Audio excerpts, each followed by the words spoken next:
Je vais te raconter quelque chose que j'ai mis du temps à dire. J'étais éducatrice spécialisée, j'avais les outils, les formations, de l'expérience avec les enfants et même les ados. Mais quand mon fils est né, j'étais convaincue que ça allait aller. Spoiler, j'ai crié. J'ai culpabilisé, j'ai cherché encore des méthodes, j'ai acheté des bouquins, j'ai suivi des comptes sur la parentalité. Et chaque fois que quelque chose marchait, à un moment ou l'autre, ce même outil ne fonctionnait plus. Ce que j'ai compris, c'est que je cherchais la bonne méthode pour les enfants en général, parce que dans les outils éducatifs qu'on nous met sur les réseaux sociaux, on parle de comment gérer une situation avec un enfant, mais on parle pas de comment comprendre ton enfant pour éviter ce genre de situation. Bref, toutes ces méthodes, c'est pour un enfant lambda. Mais lui, mon fils, il est unique. Comme le tien aussi.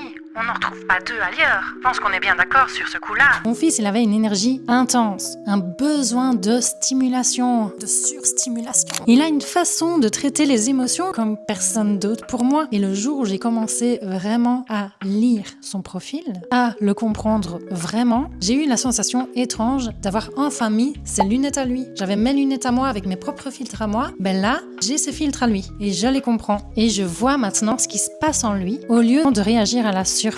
Et j'ai arrêté de chercher après toutes les méthodes du monde parce que j'ai trouvé ma propre boussole, celle de mon fils. Et si tu te reconnais dans cette histoire et que toi aussi tu veux comprendre ton enfant, j'ai un lien dans la bio pour candidater pour mon premier accompagnement. C'est une offre de lancement. Je ne laisse que 3 places. Je veux que les mamans soient vraiment prêtes à mettre des choses en place pour comprendre leur enfant. Donc si ça t'intéresse, tu sais ce que tu as à faire.